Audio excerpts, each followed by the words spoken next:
So today we'll have Act 1, Scene 2 of Tempest, and we have to go through several things in this particular scene.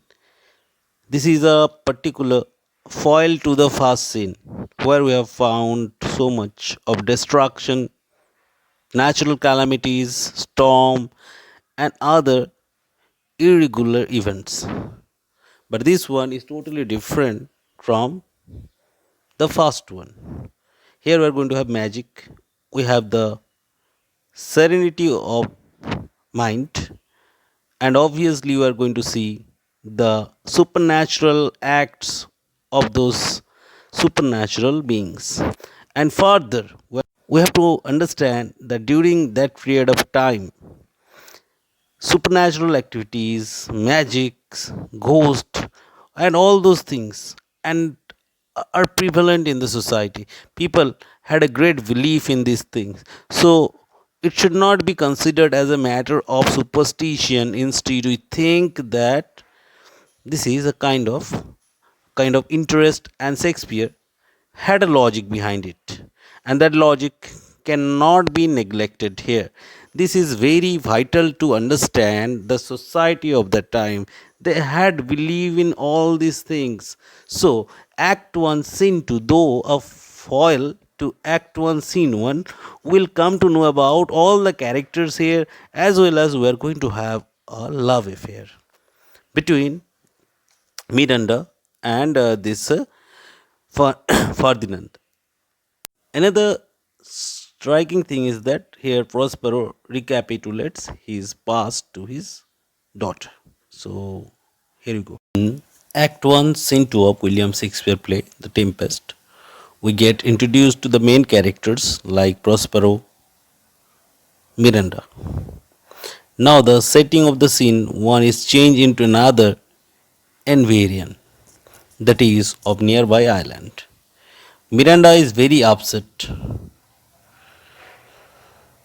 on account of the incident of the shipwreck that makes her lose calm composure of mind. Her agitated soul becomes anxious for the mariners of the sinking vessel. Prospero assures her that no one will be harmed.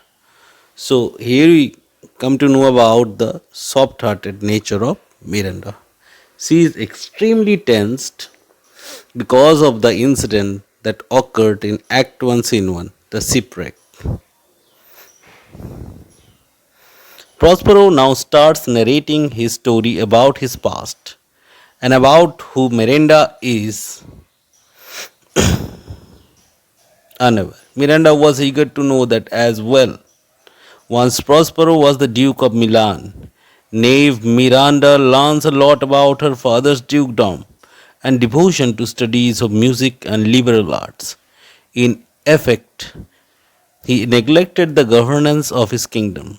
Antonio was his brother, a man politically astute and scheming, who entered upon the conspiracy against Prospero. So, for the first time, Prospero unfolded his past to his daughter. She did not know all the detail, who she was, from where they came, and how rich they were. Nothing did she know. So, for the first time, she came to know about the detail of her past. Prospero narrates how he deposed by Antonio, who was in league with King Alonso. Prospero and 2-year-old Miranda were set adrift by the conspirators. Their small boat was abandoned at sea. They chanced foot on an island of unknown origin. They have lived there since. Antonio, a voracious scholar, has raised the storm by his magic to bring his old enemies to the island. It was compassionate Gonzalo who supplied Prospero with the book he prized most. So it was Antonio who used the magical power with the help of others in order to put his own brother into trouble. And somehow Gonzalo, a good hearted friend, a good hearted man who helped the king to have his book back, most prized book, most essential book that he needed. Prospero puts Miranda to sleep with his magic in the middle of his narrative. Prospero now calls upon Ariel, who reports that he has entranced the passengers of the sinking vessel. It also informs him how he has harassed the passengers and left the ship safe at the anchor with the mariners asleep under the hatches. He did not kill them. Instead, he took them back to the island. And it's a kind of lesson to be learned by Antonio and his companions. The treachery he had committed to his brother should be paid off in the proper way. And here they are in the custody of Prospero and seeking the help of him. Ariel has taken particular care about Ferdinand, the son of King Alonso. Ariel now grumbles a little about his heavy task of drudgery he is given by Prospero. On hearing it, the magician sternly reminds Ariel that he is bound to work hard in exchange for his rescue from the imprisonment in tree trunk imposed by witch Sycorax. Prospero assures him, saying that if the present scheme is successful, he would set him free. Ariel is instructed to wear the cloak of invisibility to avoid being exposed to others.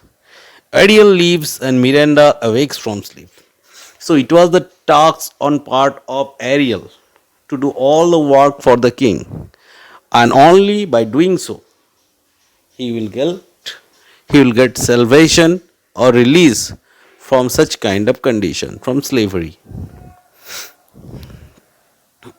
Now Prospero calls Caliban a half-human savage. He is the son of the witch Sycorax. Again, Ariel returns to carry out further tasks and is sent away. Caliban complains about his slavery. Prospero reminds him his savage act of rape that he tried on Miranda. Then Caliban is sent to gather wood. Ariel now goes to Ferdinand, amazing him, singing fairy song. A little later, Miranda meets Ferdinand. She is rivetingly amazed to see Ferdinand, the very first young man she has seen on the island. Such encounter is equally charming to Ferdinand. Prospero notices that both Ferdinand and Miranda are lost and wrapped in each other. It was an impulse of love between them. It is what Prospero has always wanted. But in Miranda's presence, Prospero shows his stern attitude to Ferdinand. Ferdinand attempts to draw his sword but is prevented by Prospero's magic and is led away as a prisoner. So, here is the striking part of the drama. For the first time, Miranda met a man, except her father, and that half mad, half savage fellow, Caliban. And immediately, Ferdinand and Miranda fell in love to each other. And this brings a great change to the story. Though everything happening here somewhat related or molded out by King Prospero.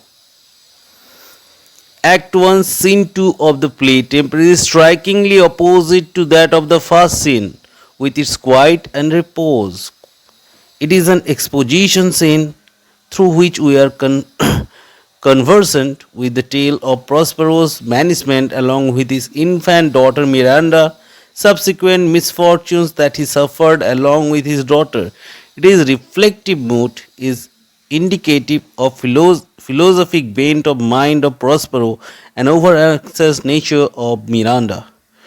So it is strikingly opposite to that of the first scene. That one we have to keep in our mind. It is entirely foil to the first scene. First scene was full of torment, storm, disturbance, and natural calamities. But this second one does have some separate outlook.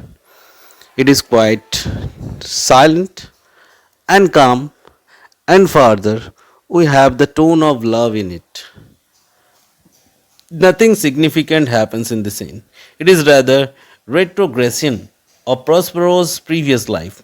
So he just retrospect or remembers his previous life, and that we reader also come to know about the history of the matter. Magic pervades the entire scene as the most important thematic motive that precipitates the action of the story. Such ingenious method of bringing enemies from distant land is novel dramatic stratagem used by Shakespeare. And we have to remember during Elizabethan period, magical things, ghosts, all these things were very much believed by the people, by the society. So it's not a matter of superstition, but a matter of interest. People had interest in it, and Shakespeare, being a master, knew very well what would the people like. So he has brought all the ingredients, all the elements to make the drama a success. So here we summarize it once more that Binanda is a gentle soul, and here we have a speech from her. Oh, I have suffered with those that suffer. Few of the speeches are added here from the text, so we can come to know about the character in proper way. We have Prospero here. Prospero, oh, she told Miranda that she does not know who she was, and few speeches are provided here. You can match those speeches from the book also, so you can understand these things properly. But first of all, you should go through these topics first. That means the character list. So we have Miranda here, then we have Prospero, the spirit, the king who was banished from his kingdom. Next, we have Ariel, the spiritual servant of Prospero, foil to Caliban, means opposite to Caliban, the earthly servant of Prospero. Prisoner to Sycorax before Prospero knows servitude. He was a loyal servant, desired only his liberty. He wanted to be free. Prospero rose down his request on the ground he is ungrateful. Caliban, the only character in the play who was born on the island, considered the focus of colonial impulse. He was actually the son of that particular witch who captivated Ariel. His appearance was very bad. He is considered evil for his appearance, and his attitude towards Miranda was not at all good. Love connection. Prospero picks out a man of his daughter, and also morality determined by looks. Here few of the speeches again it is provided so you can understand. I must uneasy make, lest too light the winning, make the prize light. Very slight mention of the affair. So in this particular scene we have the love connection that between Prospero's daughter Miranda and Ferdinand, and that sets up the tone of the comedy because love or affair is a very important part in any drama, in any comedy. The question of identity, actually Prospero for the first time told his daughter about the past and about his kingdom and how were they lost, how were they treated and cheated. Art ignorant what you are, not knowing of whence I am. Miranda, actually Prospero tells Miranda that she does not know the truth.